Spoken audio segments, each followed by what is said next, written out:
you opened it, I was like, that's a Coke. You seem like you could write really, that one to your deathbed. That's really not good. Yeah. That somebody can open up a Diet Coke and a Coke and I'll be like, oh, I know the difference. Right.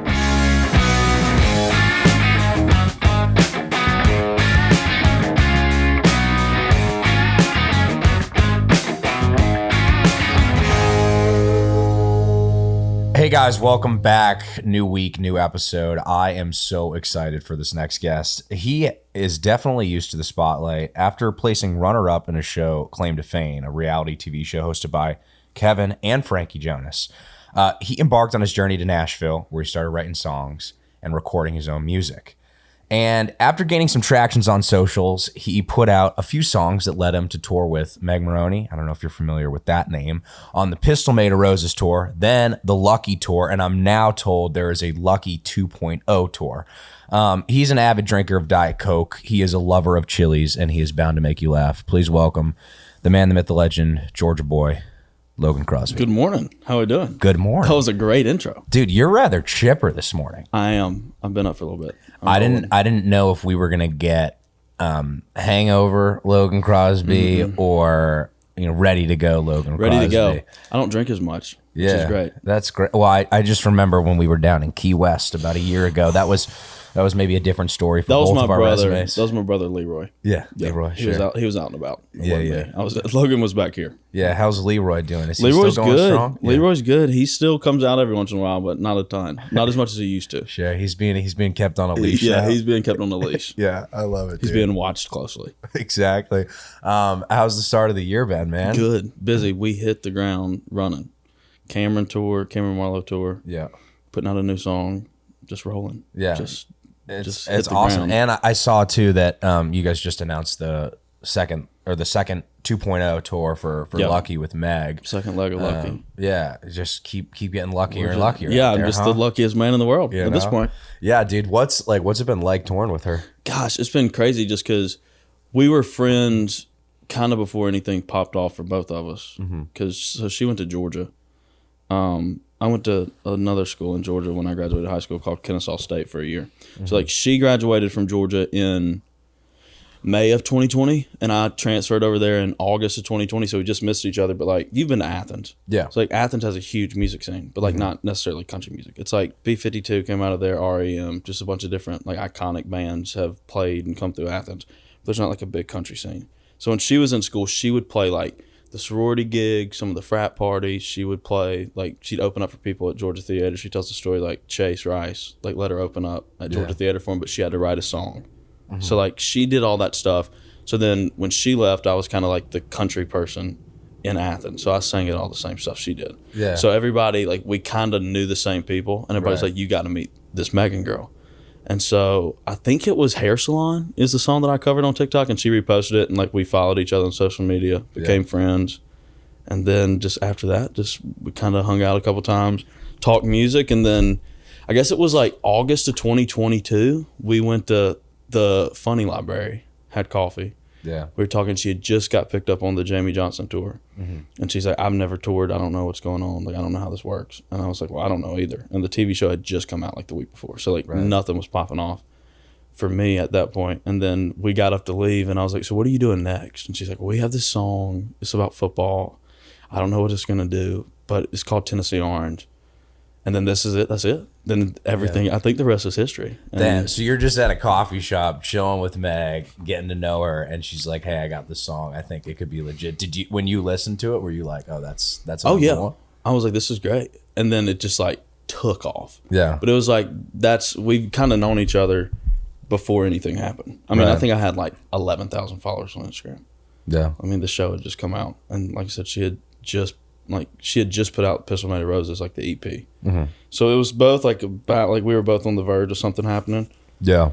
And here we are. But I mean, the first headlining show that she ever did was the first show of the Pistol Made of Roses tour. And I opened up, I was a deer in headlights. I mean, it was like, because when she announced that tour, like that show sold in like 15 minutes. So they moved it outside. It was like 3,000 people in Statesboro.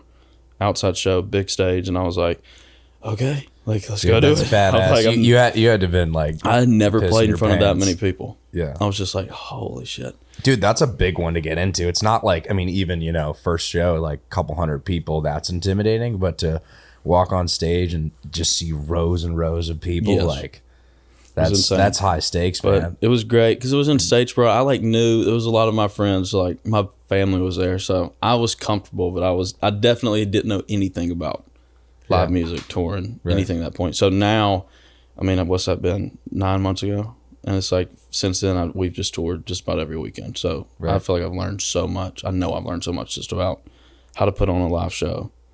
You know, I learned what this cable plugs into, which is great. There you go. How to connect all the dots. Right. I'm like, oh, that's how that works. Yeah. Okay. I love that. When you were first hanging out with Megan in the library and chilling, did she mention that she wrote Tennessee Orange about Morgan Wallen, or had it not come out yet? She did not mention that. She didn't mention that. Interesting. Okay. She did not mention anything about the origin of the song. And I'm also I'm under the impression you probably had to sign an NDA when you met with her, and you can't reveal this. My attorney is available at all times. Understood. I don't tell my attorney. Understood.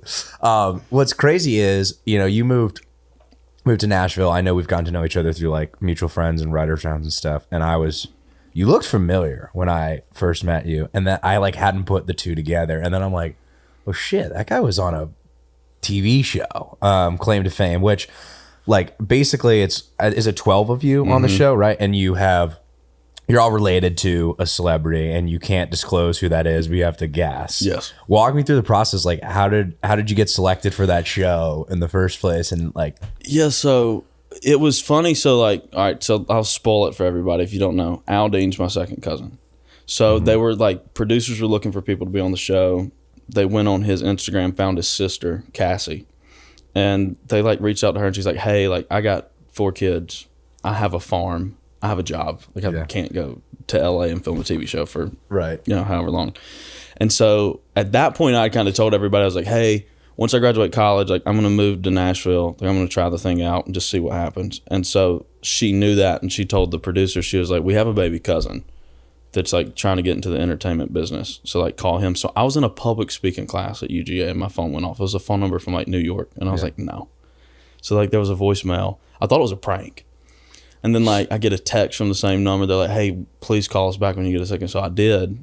And they were like, so we're casting for this TV show. And I was like, oh, okay. And so I like filled out like everything and went through like the interview process. I had to go get a ring light. Yeah. Like, the first ring light purchase is great. Yeah. So I was like walking through Target in Athens, Georgia, and there was this girl standing there. I was like, hey, what's a ring light? She was like, you need help, don't you? I was like, yeah, I have no idea what's going on. So I did it, kind of went through the whole like interview process, and then they're like, you got the show, which was great. So I was in school. I had like one more semester left. So I like went and told my professors, I'm like, hey, I'm not going to miss this, but I'm also not dropping out of school. Yeah. And so kind of went out and did it, and it's become what it's become. But it was insane. Reality TV is great. I'm a huge fan of reality TV in general. Mm-hmm. So being able to be on a reality TV show was wild.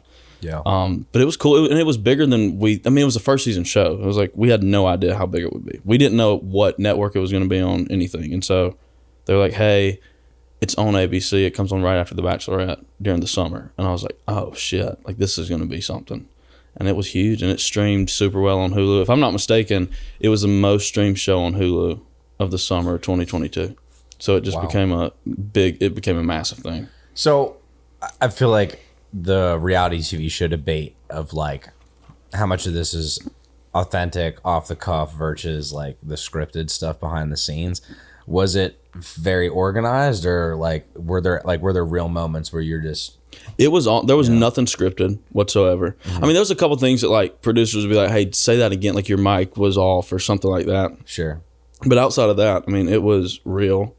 They kind of let us just like run around, do our own thing, like in the house, which was insane. But yeah, there was no like producers coming into rooms going, hey, you need to say this, or this is who this person's related to. Yeah. So it was like, it was very real. And I can't speak for all reality TV shows because I don't know. But sure. I mean, obviously it was like the competitions were scripted, or not scripted, but like drawn out. Like this is how this works. But outside of that, it was very real. If you, after that show, have you thought about other reality TV shows? Like, is there a show that you would love to go on? I don't know. I don't know if I ever want to be a competitor in a show. I would 100% go host a reality TV show. Yeah. Like, I mean, I would get on a plane so quick and fly to LA and go do a reality TV show and host it. But I don't know, but it makes you watch reality TV different. Like, because you're watching now and you're like, okay, like that's how that works. You know, It's like there are literally cameras everywhere. Yeah, you have the inside scoop. I was gonna say, to capture all those moments, there's no way there's not a camera in a room and somebody's rolling and interacting. There are cameras in every corner of the room, which is great. Yeah.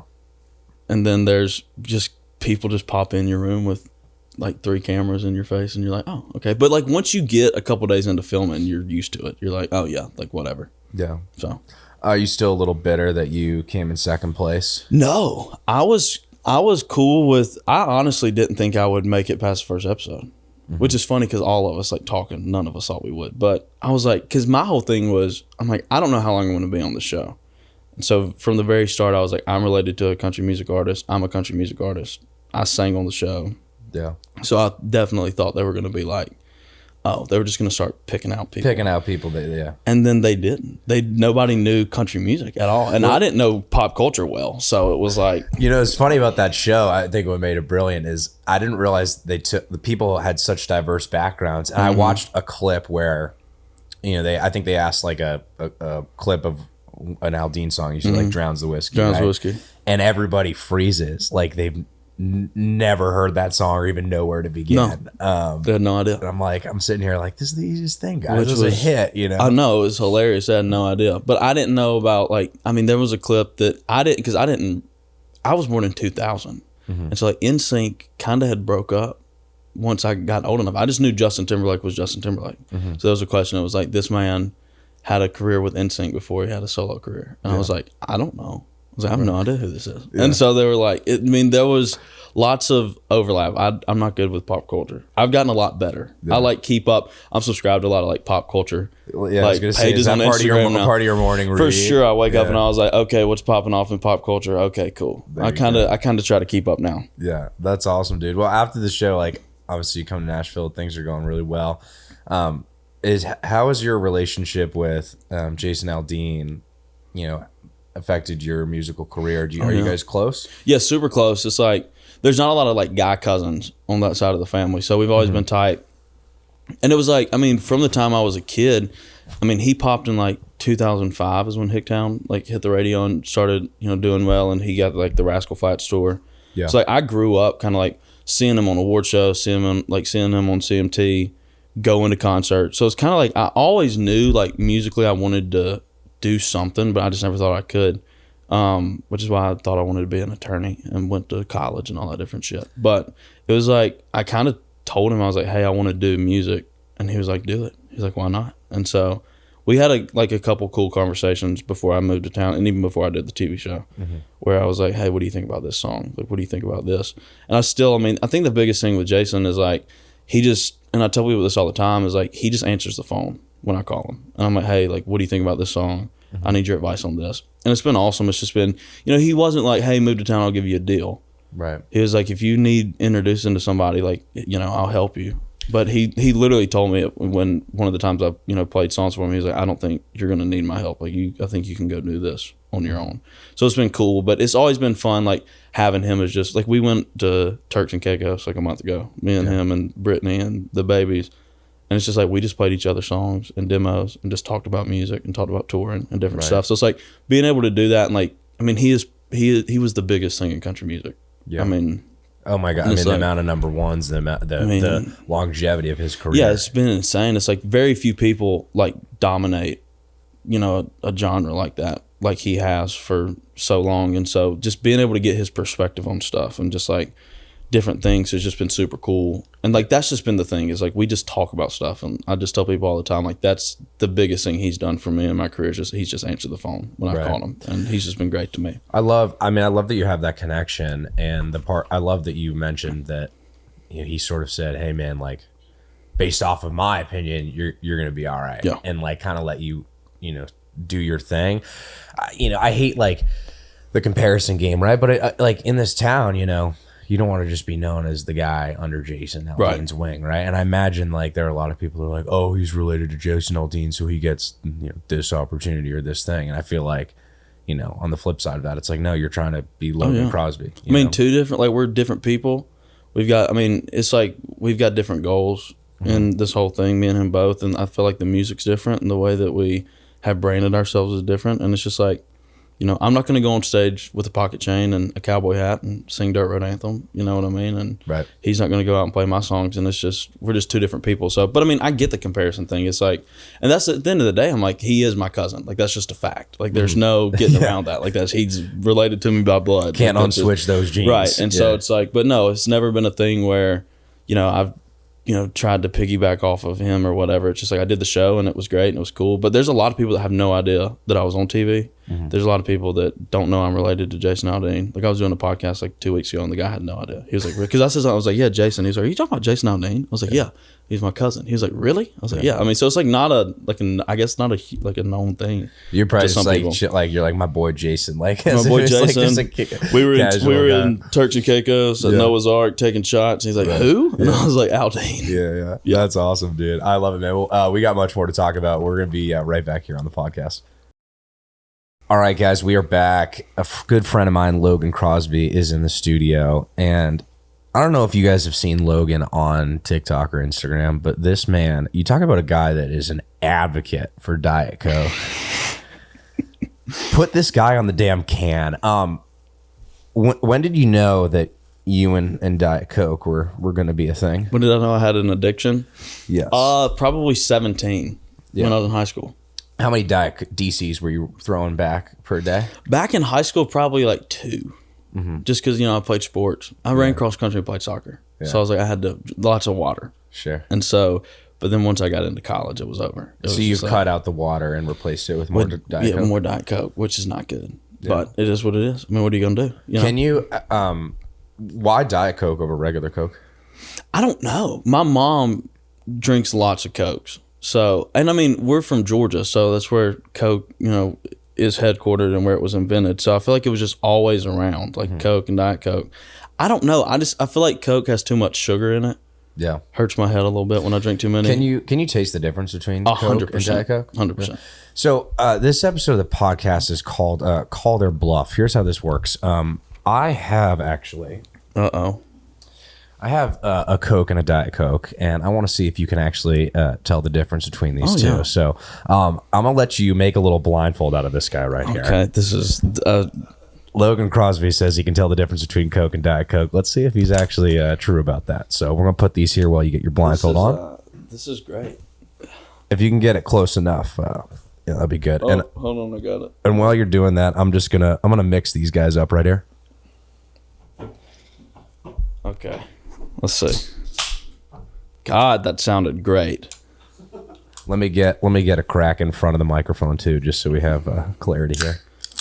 Ooh, that was a pretty smooth guy. I feel like I can tell the difference between just the way the can opens. Yeah, really. It's a seasoned guy. It's when you're an addict, you're an addict. Like you're in. All right, put out your hand. That's one of them. Okay, you want me to go ahead and try this? Yeah, I want you to if I destroy this microphone, I'll pay for it. A little sip. Okay. Get a good swirl in there. What are you feeling? This is a Diet Coke, 100%. Okay, and then here's this one. Do a little swap. Almost spilled on yourself, huh? Yeah, this is Coke. Yeah, you sure about that? 100% You feel pretty confident? Locking in the answer. You can take that bandana off. Let's see if you're right. Yeah, look at that. I'm not joking when I tell you. I am unbelievable. You know, I'll give you the Diet Coke and I'll take the Coke for the rest of the episode. God bless you. That was Call Your Bluff, and Logan Crosby was not bluffing. No. That was impressive, dude. Yeah, I mean, which one did you open first? I opened the Coke first. The Coke first, yeah. I felt like it was a louder crack, and because there was more sugar in it. Yeah. I don't know if that made sense, but when you opened it, I was like, that's a Coke. You seem like you could write that one to your deathbed. That's really not good. Yeah. That somebody can open up a Diet Coke and a Coke, and I'll be like, I know the difference. Right. That is fantastic, man. Well, we're gonna move to the second portion of our game segment here, which. God, I love a game. Yeah, I mean, you were on a game show, so I feel like this is up your alley. Yes. All right, this segment is called Rank These 5 Things Without Knowing What Comes Next. Okay. gonna give you a topic. I'm gonna give you one answer. You rank it, and then the next answer you put, in the other categories, but you don't know what comes next. Lovely. Right? So here's the first category. Rank these 5 things Taylor Swift songs. Oh, okay. First one is "Cruel Summer." 2. Okay. "Shake It Off." 5. And "Shake It Off's" not your jam. That's not my thing. Logan Crosby, not a "Shake It Off" guy. What about I actually don't know what it's called, but "We are never, ever, ever getting back together." I don't know if it's the whole line, but 3. okay. Megan covers that in the set. It's great. Yeah, So you like that? Yeah. You still have the one spot open. The next one is Tim McGraw, "Classic." Oh, can I rank that number 1? You can if you would like. I would like to rank that That number is 1. a bold take. There's a lot of great Taylor Swift songs. I know, but I love early Taylor Swift is just different. Just hits different. I will say it does. Your last option, which I think would be in the 4 spot here, is "Love Story." Yeah. Well, I'm comfortable with that being 4. Why is that? I don't know. I just feel like "Cruel Summer" and Tim McGraw are like peak Taylor Swift.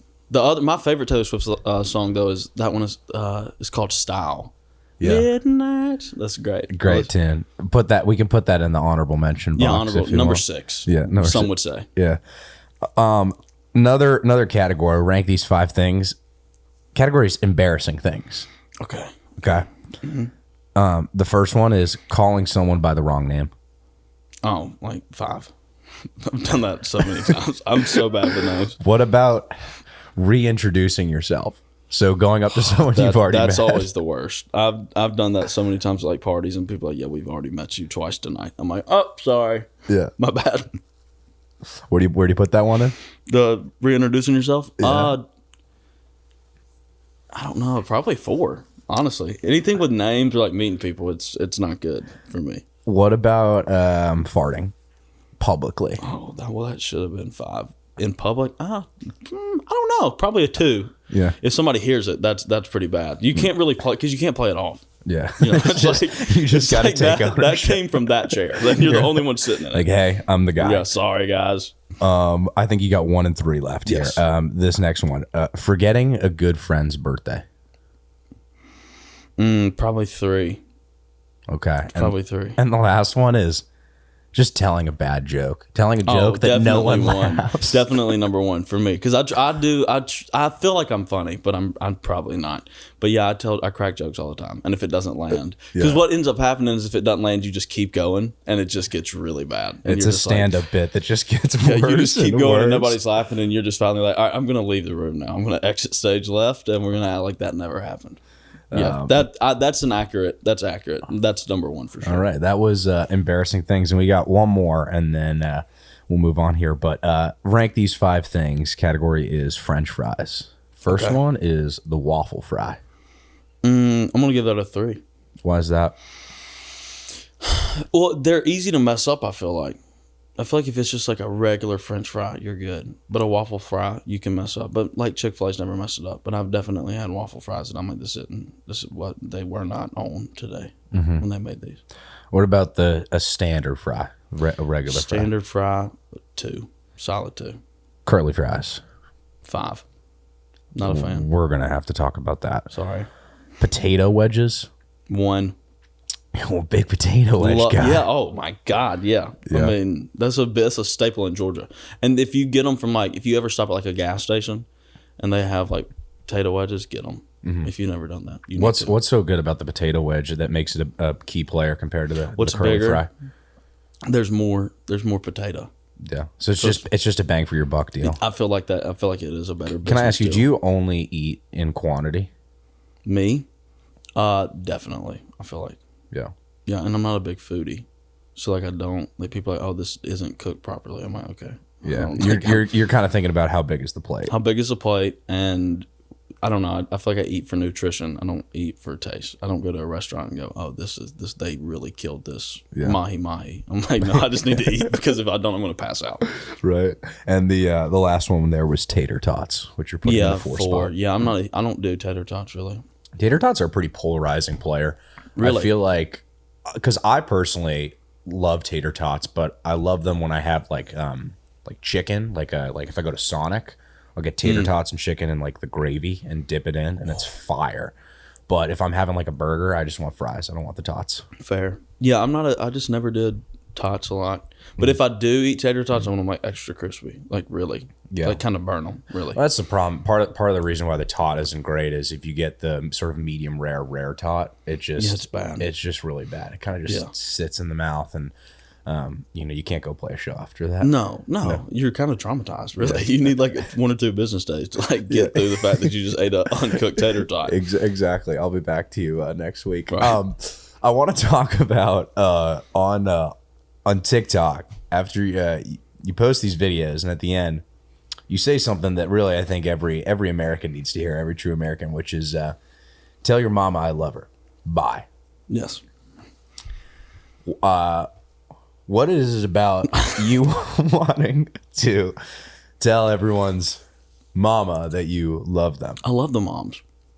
Mm-hmm. I love the moms. Yeah. I don't know. What I was saying earlier is like it originated from me not knowing how to work TikTok. And I would like set my phone up in my windowsill in my college apartment. I would play covers. Mm-hmm. And I did like a minute-long video, and it lasted like 53 seconds, and I didn't realize you could just stop the camera. You could just stop it and post the video there. You didn't know 53 seconds was enough. Yeah, no, I was like, you have to do a whole minute. And so I just was like, tell your mom I love her. And just, it ended. And people loved it, and that's just kind of been it. Like, that's been it. It's fun when the moms come to the shows and they're like, we're the moms, say that you love me. And I was like, I love you. Like, I mean, it's just like, I don't know. I don't know. That's just been it. I don't think about it too much. Obviously, I wasn't thinking about it when I did it, but it's become a massive part of who I am. And it's like on all my merch. I say it at the end of shows. We had a really bad show.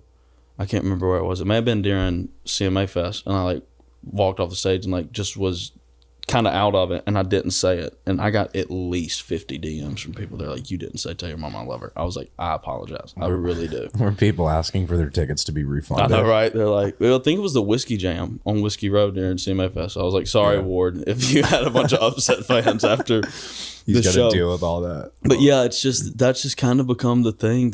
I literally see people and they're like, you're the tell your mom I love her guy. I'm like, that is me 100%. Yeah. So I don't know, but it was kind of an accident, but it's become a thing. I love it, man. It's like the staple. Every video that you post, it's just like a great way to sign off. And you have some hilarious topics that you've been thinking about lately on TikTok. I don't know if thinking. I don't have a lot of thoughts running through my head. I just kind of talk. I'm kind of curious. Like, do you just wake up and kind of make these videos and ramble the thoughts? Yeah, I just have thoughts, and I'm like, I'm gonna share this with the world. I'm not gonna think this through. Like, we were driving through. Where were we driving through the other day? Somewhere in a landlocked state, and my guitarist was with me, and he was like, I got food poisoning at a seafood buffet in Missouri one time. Mm-hmm. And I was like, no shit, it's a landlocked state, they don't have seafood, there's no sea. Yeah. And I just got on TikTok, and I was like, one thing I'm not gonna do is ever go to a seafood buffet in a landlocked state, because it's just not. Yeah. But I don't know, that's just the things that I just get up and talk about on TikTok. Right. I don't plan the videos. Yeah. Which I feel bad, because I have friends that are like content creators, and they sit down for like 6 hours on Sundays and they just plan out. Yeah. And I'm just like, today I'm gonna talk about why my shoes don't fit right. And it's gonna get 350,000 views. Yeah. For no reason whatsoever. That's your thing, though. You know. I'm curious. What are you thinking about today? What am I thinking about today? Yeah. I don't know. I don't really ever have thoughts running through my mind. I feel like I have like 7 brain cells, and they're just kind of all kicking each other's ass to get a thought out. And it's just a 1v1v1v1v1 that's match. It. That's all it is. And it's just stuff just kind of comes out. But that's the fun thing about the content that I make, is just like it's just kind of random. I just kind of talk. I don't know. I'm really thinking about what I'm gonna order for lunch, because I have to go write a song after this. That's probably what I'm gonna start thinking about that in about 20 minutes. Yeah. When you start kind of like, really thinking about that, you just let me know. We can get off the podcast and we can go to lunch. Go to lunch, yeah. Probably, yeah. Yeah. No, it's interesting. I kind of feel the same way. Like, the older I get, I think like sort of the more cloudiness is just going on up here. And I'm having a hard time articulating a lot of stuff these days. Fair. I forget words a lot of the times. Dude, words are hard, man. you know? There's so many of them. That's the thing. They're just kind of, and they're all chilling out there in space. What I started doing is like, I just have cut out words from my vocabulary. So I probably know about 60% of the English language. Maybe 65 on a good day. I don't know. What words did you cut out? And did you do it intentionally? Or was it just, I'm just not going to use this word anymore? It's a lot of the 3 and 4 syllable guys are tough. Anything more than 10 letters is out. Well, in part because like you can't, like for example, like responsibility, right? I don't actually really know how many like I's or, you know, L or T's are in there. I think it's just kind of all clouded in the middle. So I just like kind of cut it out. And I don't even, because sometimes I'll say it wrong too. Responsibility. Yeah. I get that. Yeah, I'm not big on like the big words. Because when I was in college and I thought I wanted to go to law school, we'd be in like class and there would just be a massive word. And I was like, I don't know what this means. And they're like, oh, it means this. And I was like, why don't we just say that? Right. Yeah. They're like, you know, I don't know. There's always a shorter way to get across 100%. What you want. And I feel like you and I are advocates for that. The less the syllables, the better for me. Exactly. But yeah, this is not, if any kids are watching this, don't stay in school, pay attention, like go to class, don't skip class, learn your big words, and you're going to be fine. Yes. Or because if you don't, you're going to have to pay an attorney to decipher a text message for you because you don't know what the word means. Save you some money. I want to talk about new music. Yes. You put out a couple records. You put out a song "Land" that I love. You have another song, "Girl Next Door," comes out on February 9th. Yep, February 9th. And I want to. Is this like the first of many songs on a project? Is it kind of just a single? Like what's the process? It's just a single. We're working on a full-length record right now, which is awesome. I enjoy I love making projects. Like I really enjoy that whole thing. And I mean, I know that like music's definitely changed. We're in a different spot. Like singles are the thing, and I love putting out singles. But like sitting down working on a project, like my EP, 5 songs, it came out in July of last year. But it was like song 1 to 5, like it tells a story, like the whole thing does. We went out to LA, shot all the content, got all the pictures. Like I enjoy doing that stuff. Like I love it. I love the whole, where are we going to take the picture for the cover art? Like what story do we want these pictures and these videos to tell? So being able to do that now with the full length album has just been awesome. I love that kind of stuff. I love listening to records. Like I have a record player. I just love buying something on vinyl and listening to all 14 songs and just sit there. So I enjoy making stuff like that. But Girl Next Door, that comes out February 9th, is just a single right now. Really cool song. Me, Jonathan Singleton, Mikey Mobley wrote it. Jonathan saw a Instagram caption from like his cousin, and the caption was, I'm one house down from the girl next door. And he like brought the idea in, and we wrote it, and it is one of my favorite songs that I've ever written. It's super cool. Yeah. So yeah, I do like the hook. I like the melody of that a lot. You've been playing it out, I think, a bit at shows. Do you find that, like, what's the best way for you to test a song? Like, do you post your song online? Do you play it at a show? Like, what's kind of your marketing strategy? Yeah, I mean, I post them online and just kind of see where people are at, but then getting to play them live is just cool. Because, I mean, even if it's an unreleased song, you know, I feel like if it's a good song and you play it out live and people haven't heard it, and it, like, grabs people's attention, like, okay, this is a good song, even if they don't know the words. Because I've also played songs live for the first time and they've just been duds, and you're just like, okay, maybe that's not, you know. And, you know, but that's cool too, because you're like, okay, this doesn't go over well. We've put it online a couple times. Nobody's interested. You know, it doesn't mean it's not a good song, but I mean, we do walk a fine line between, like, you know, art and commerce. And it's like, you know, you kind of have to, you know, put out stuff that sells. But Girl Next Door is going over great live. People ask for it. People know. I mean, people were singing the song this weekend, which is really cool. You know, a song that hadn't come out, people are already covering it. Yeah. Which is also cool, because I've never really had people like cover my songs, and they're like putting it on TikTok, and I was like, okay, this is lit. Yeah. You know, but shit, I wrote something people want to say. Right. Yeah. But it's super cool. It tells a cool story. That's awesome, dude. So I'm excited for it. Really proud of what we ended up making, but the record's going to be fun too. Just we're kind of in the final stages of like putting everything together, and we'll put out a record. Yeah. Mama, we've made a record. There you go. I love it, dude. I love it. Well, Logan's got some new music. You guys got to check him out. We have just a few minutes here, so we're going to be right back and play one more game and ask one more very important question. All right, guys, we are back. The 615 House podcast. We had Logan Crosby come to the studio this morning. We've talked about quite a few things. One thing that we haven't talked about, which I think is really important, is there's a franchise in America known as Chili's. Jesus. And Chili's has been known to take people victim under their wing, and they become obsessed for the end of time. And when I think of somebody under the Chili's spell, I think of you. I'm the poster child. When did your love story with Chili's start? Probably when I was a small child. We had a Chili's in Milledgeville, which in Milledgeville, Georgia, like there, we don't have a lot of like, I wouldn't say fine dining, but not a lot of restaurants just in general.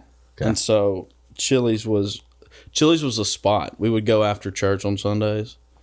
It was great. We would go after soccer games, kind of go chill at Chili's. And then I went to college, and there was one right down the road from where I lived. My freshman year of college, when I had $0 in my bank account, we would like cook at home, and then we would go to Chili's and get a lava cake. We would all split it. And that's all you would get? That's it. One lava cake. We would there was like 6 college kids that walk in, and we were like 6 waters and a lava cake. And the lady was like, "Are you sure?" We're like, "Yeah, we will tip you well. Yeah. We promise." So that was that. And then the pandemic hit, and there was nothing. And then I guess I rediscovered my love for Chili's when we were out in LA, and we had finished filming Claim to Fame, and I got blitzed in a Chili's with Keke Palmer. I mean, absolutely tore up. Like shots of Jameson. Keke Palmer was there. Yeah. She pulled up in like her G-Wagon and Crocs to a Chili's. And we just got, me and the cast and a lot of the producers went and just. And you and Keke just. Encino, California Chili's. Yeah. Absolutely annihilated. And I don't great regret, service, great drinks. I don't regret that at all. And I have told that story, and I will tell that story until the end of time. That was peak Logan Crosby. Yeah. Blitzed, Chili's, Keke Palmer. Yeah. That's it. I love it, man. That's great. But yeah, I love a Chili's. Were you guys asked to leave the Chili's when you were hammered at I think they asked us to leave not because we were hammered, but because they're like, "Hey y'all, it's like 11:45 at night." And we're like, oh okay. And there was like our Uber had been sitting out there, and they took us to a bar where we proceeded to get even more blitzed. So I love LA. I love LA. I love Chili's. Yeah. But yeah, no, I swear I fell in love with Chili's. And it's cool now because like I have a relationship with the team over there. And I've got they did a Boys to Men Chili's collab. Boys to Men recorded the Baby Back Rib song. Yeah. And they sent me a record, like the thing printed on a gold record, and a Chili's t-shirt that had Boys to Men on it. It's probably the best piece of clothing that I own.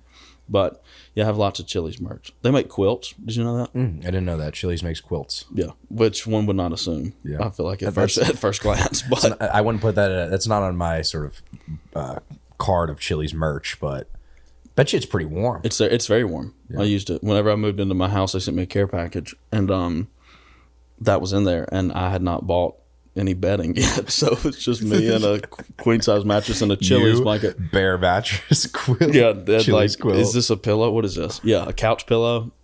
They sent me a cooler, which was great because I didn't have a safe in my house yet, so I put everything in my Chili's cooler. Yeah, and I forgot that I'd put stuff in there, so I opened up my Chili's cooler one day, and there was just cash everywhere. Yeah. Which honestly, if I'm robbing a house, the last thing I'm gonna look in for money, I feel like is a small Chili's cooler. I feel like you've out-strategized the robber.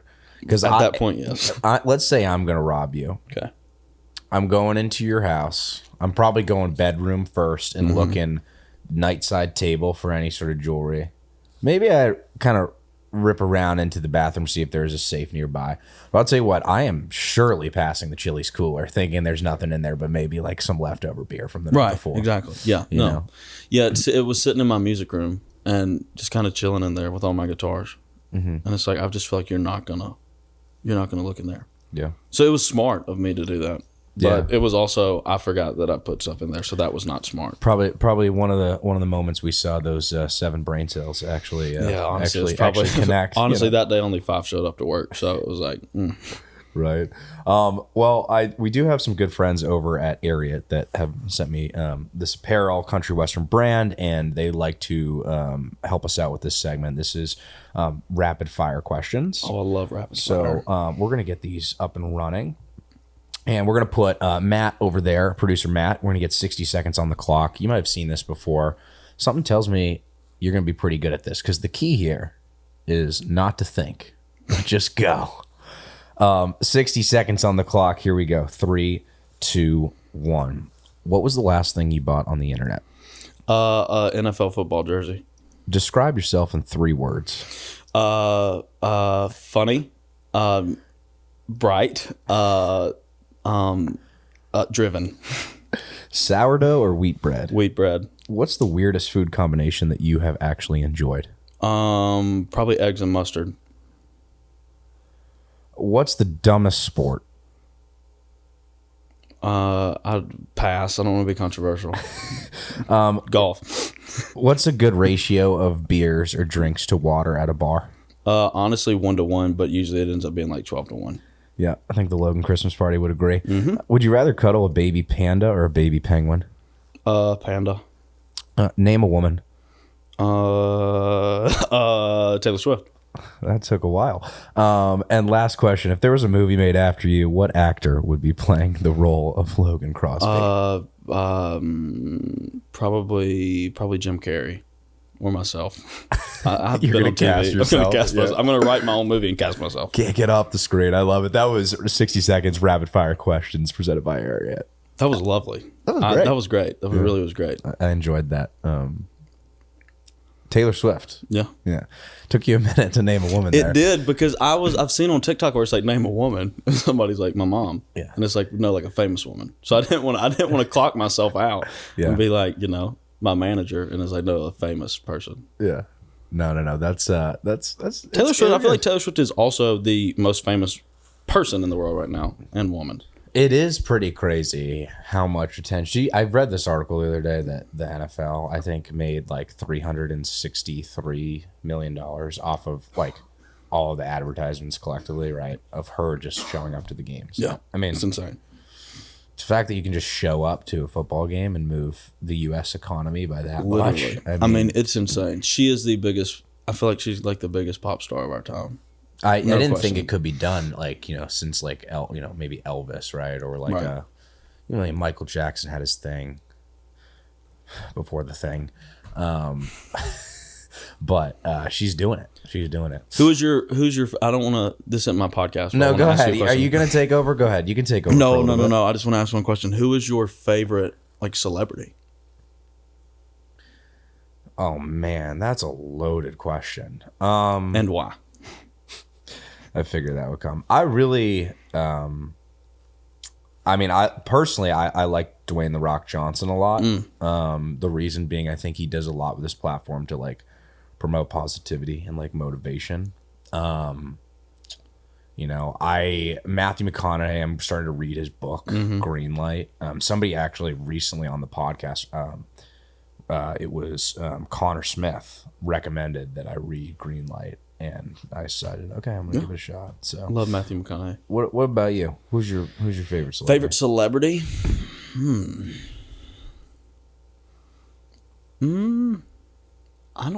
That is also a loaded question.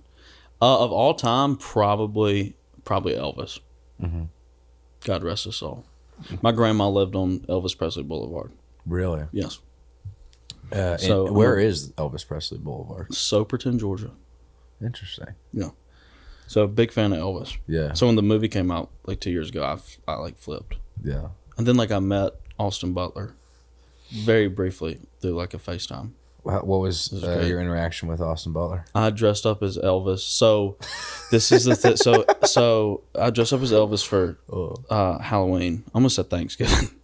Honestly, that would be lit. That's what we're gonna start doing at my family Thanksgiving. You have to wear a costume. Yeah. But so Austin dates Kai Gerber, who is Cindy Crawford's daughter.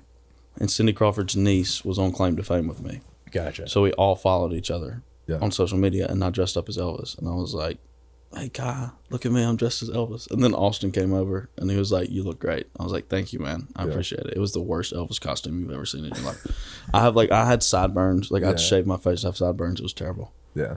Well, at least he dug it. That's cool. Yeah, he thought it was great. It was a thought that counts. I mean, really. For sure. Yeah. Elvis is probably my favorite. Keke Palmer, close second. Yeah. Love her.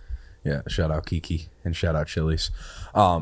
Dude, this has been a lot of fun, man. I am a big fan of what you're doing. Thank you.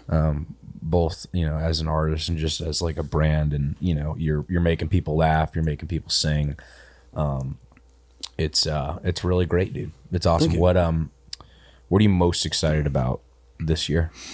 Oh, I'm playing South by Southwest. In Austin, which will be cool, and hanging out down there for a little bit, just because I'm so into just like entertainment in general. Like, music is obviously like my thing, but like I came from TV, and I would love to go back on TV at some point and host and just do different things. And my career goal is to be an EGOT, so got to get an Emmy and a Grammy and an Oscar and a Tony. So I got a lot of work to do. Yeah, but I just enjoy entertaining people, which I feel like that comes across, like you said, in the TikToks and just different things. And so South by Southwest will be fun, just kind of being able to be around a bunch of different types of creators, and then lots of cool festivals. We're doing Tortuga, playing the same day as Jason, so I'll be the first show of the day and he'll be the last, which is super cool. Just like, that's just awesome that I'm able to do that. But outside of that, putting out a record this year will be a lot of fun. I don't know, it's just I'm excited about everything, and hopefully it'll just get bigger and bigger, and we'll see what happens. But I love that, man. And I love that it's refreshing to hear, that you enjoy the art of entertainment. I think,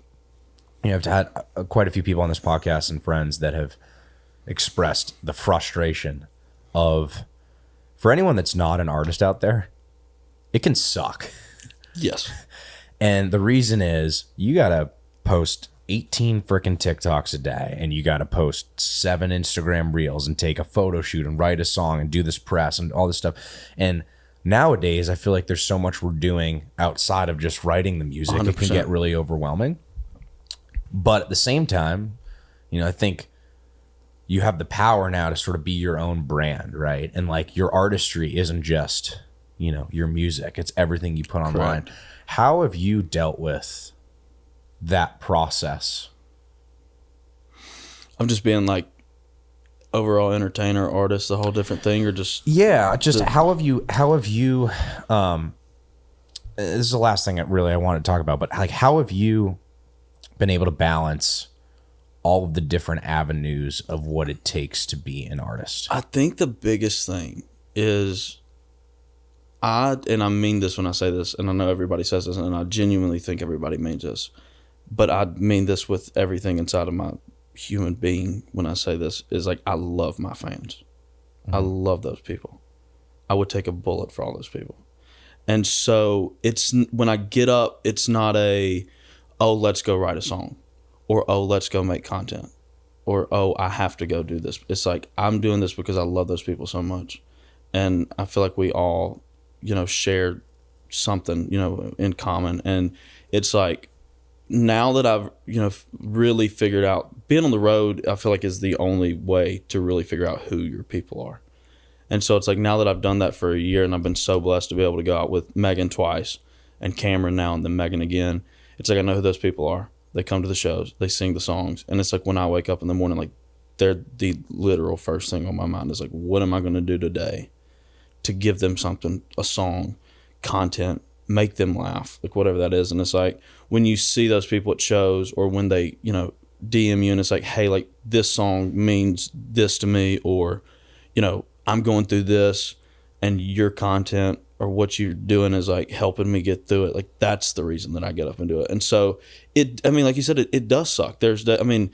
Nobody wants to, be in 5 different cities, 5 different days, well, you do, but it's like, you're running off of 4 hours of sleep. Right. You're not home. I've had to miss all kinds of stuff. It's like, people's birthdays, people literally in our family, and babies being born, last year was a huge year for me, and it was my sister's senior year of high school, and I was able to go to a graduation, and like that was it. So like you miss things, and that sucks. But it's like when I wake up and I'm thinking, okay, I'm not doing this for me. I'm doing this for these people because I love them, and I want to make stuff that they enjoy and that we can share and that we can sing together and that we can laugh at together. Like it makes it so much better. I just love it. I mean, that's kind of what has gotten me through it. And so I don't know, but that's my whole thing. It's just, that's how I look at it. And when I started looking at it that way, it became so much more fun because like you said, there's a lot of pressure. Mm-hmm. And there's a lot of things to balance, and there's lots of people, and I feel like, and I know you know this, like you talk to people back home or people that are getting into the industry, and it's like there are literally thousands of moving parts to this thing. Mm-hmm. And like that's why when you get to such a high level, you have a team of, some of these artists have teams of over 100 people that are just making things happen every day, and it's like there's so many things going on, and it's just, and it does get stressful. And it does get overwhelming, but when that happens, when those moments happens, I'm like, no, like you are doing this for your fans, right? And I genuinely do because I love those people. So that's what makes it all so worth it to me. I mean, I just love it. Beautifully said, dude. And as much as it can suck to be an artist, I think the reward, as you mentioned, is seeing somebody laugh or smile or show up and like have a night with you or comment or whatever it might be, and I think you're doing a great job of that. Still look at it, it's like still you played in front of thousands of people, and it still is just like the coolest thing when I see somebody buying my merch. Mm-hmm. I'm just like, you're buying my merch. This is insane. Like you clearly have the wrong booth. Right, or somebody's like singing my song, and I was like, they know my songs? And it's like, everybody's like, yeah, you've been like, yeah. There's lots of people that know who you are. And I was like, really? And it's just like, I feel like if you look at it, you still look at it like from literally like a childlike lens of just like the excitement. I just feel like that just makes it so much more fun, and it's so worth it. I love it. There's not a better job in the world than what I get to do. I love that, man. I've loved this discussion, dude.